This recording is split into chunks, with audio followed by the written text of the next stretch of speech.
Live at 4, this is 13 News Now.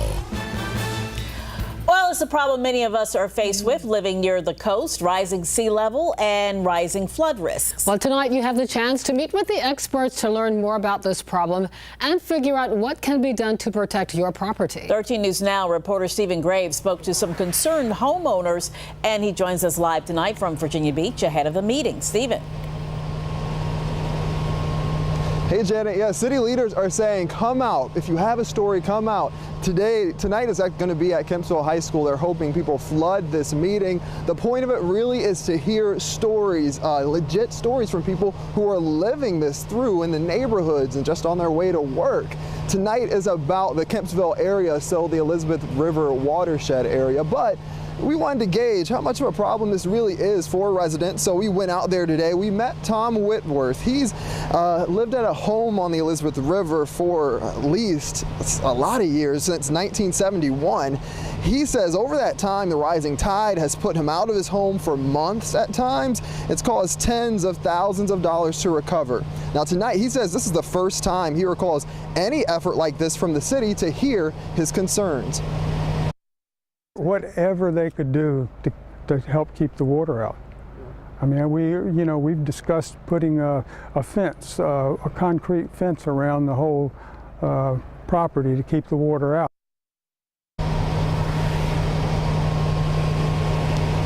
And so tonight's meeting is one of several meetings that are going to be happening throughout January, actually.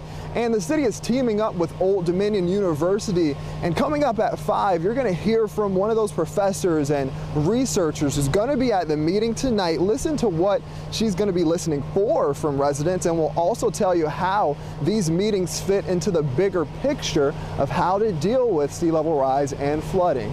For now, reporting live in Virginia Beach, I'm Stephen Graves, 13 News Now. All right, stand by tomorrow, another beautiful spring-like day in Hampton Roads. December. Yeah. But we talk all the time that you have to pay the price. Yeah. So already by the end of the week, we are going to get major cold, chance for some of those winter words to start popping up. Started talking about that last week if you were tuning in.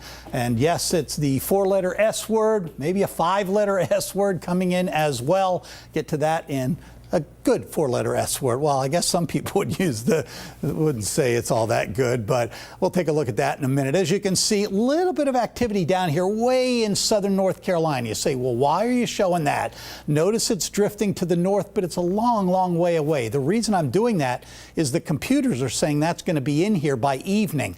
I just don't think so. I want to show you that it's out there, though, just to give you an idea of what might happen. Skyview right now showing things are generally clear across the region, and that includes areas down at the beach as well. So the forecast as we go through the overnight, again, is going to call for a little bit of an increase in the clouds.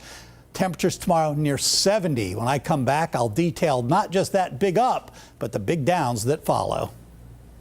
All right, Jeff, thank you. New at 4, the boy accused of killing a high school senior nearly a year ago has pleaded guilty. 17-year-old Ethan Torres admitted to second-degree murder in Virginia Beach Circuit Court today. Torres shot 18-year-old Kempsville High School student Saidia Lachey Griffin back in January. He also admitted to robbery and use of a firearm in a felony. Torres is set to be sentenced in March. New information tonight in a crash that left a motorcyclist dead in Chesapeake. Police have identified the victim as 75-year-old Jimmy Bryant. Police say he was trying to avoid a crash at the intersection of Kempsville Road and Greenbrier Parkway yesterday. That is when he hit one of the cars that was involved. No word on whether anyone else was hurt. One person is dead and another hurt after a crash in Southampton County this morning. It happened at the intersection of Highway 58 and Buckhorn Quarter Road in Cortland. Investigators say fog played a role in this crash. We're told deputies reported visibility was only about 100 yards when they got to the scene. The sheriff's office says 66-year-old Veronica Wilson died in the crash when she was turning left onto Highway 58 and hit another car. That driver was taken to a hospital. And police say one person is recovering tonight after she crashed her car into a fire truck. It happened at the intersection of 35th Street and Wickham Avenue in in Newport News. Police tell us the truck had its lights and siren on and was headed to a fire when it collided with the car. It is still not clear which driver had the green light. Police are still investigating. Lawmakers are vowing there won't be a shutdown of the federal government, but the clock is ticking. The deadline is this Friday at midnight. If they do not pass a new continuing resolution by then, the government will shut down, and there will be a profound effect here in Hampton Roads, with around 40% of the local economy tied up in federal spending. Everything from restaurants to car dealers to home sales would be impacted. ODU economist Bob McNabb is worried.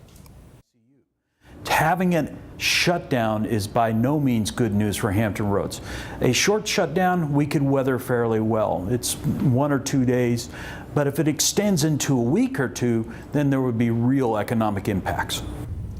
ODU has now downgraded its outlook for economic growth in the region, going from optimistic to neutral. And you can read that report. We have a link on our website, 13newsnow.com. A major motion from the Virginia State Crime Commission today. It voted to expand DNA collection to include more misdemeanors.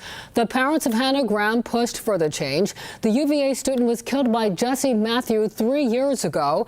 Her parents argue this expansion could have saved Hannah's life because Matthew would have been arrested for misdemeanors in the past. The commission's recommendation expands the collection program to criminals who have been convicted of crimes such as assault, battery, and trespassing. A community is working right now to make sure 16 and 17-year-olds in North Carolina aren't automatically prosecuted as adults. It comes after state lawmakers voted to raise the age last summer. The Juvenile Jurisdiction Advisory Committee is tasked with creating a plan to make sure the new law is enforced effectively.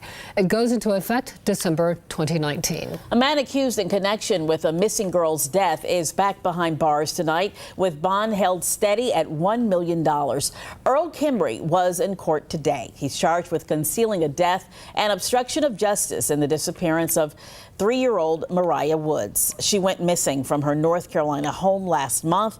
Investigators found what they believe is the little girl's body yesterday, and police are staying tight-lipped about details, including how Mariah died.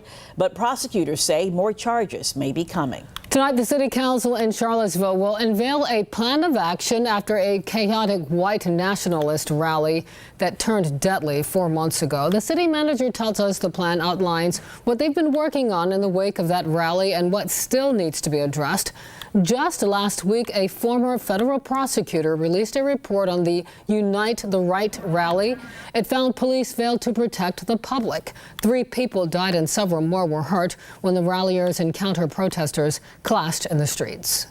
The Salvation Army Angel Tree program ended 3 days ago, and right now volunteers are working to sort out all of the gifts to get them to children in need. But they're asking for your help tonight, getting clothing for dozens of children. We're told a group dropped off more than 100 tags with kids' names on them, but no gifts. Volunteers will begin distributing the gifts at the start of next week. 13 News Now is a proud sponsor of the Angel Tree program. For more information on how you can help, go to our website, 13newsnow.com.